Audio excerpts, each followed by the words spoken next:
మీరు అడిగినట్టు ఒక చిన్న జాబ్ నేను 2017లో మై శాలరీ వాజ్ అరౌండ్ 28,000తో నేను స్టార్ట్ చేశాను. బెంగళూరులో సినిటీ అనే కంపెనీలో వర్క్ చేశాను.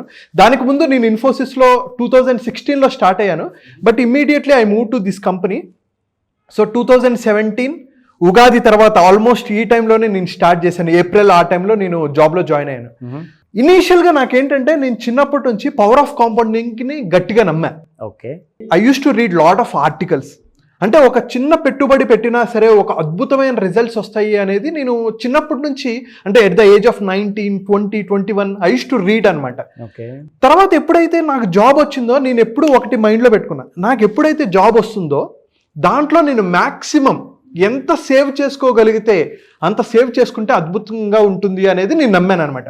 దానికి మెయిన్ ఎగ్జాంపుల్ వారెన్ బఫెట్ గారు. ఓకే. ఆయనది నేను బాగా చదివేవాడిని. ఆయన ఏం చెప్తారు, simple funda, don't save your money after your spending.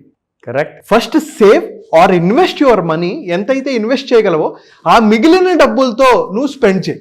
Impossible చాలా మందికి. అదే చెప్తున్నా, ఈ single statement changed my life and which can change your life also.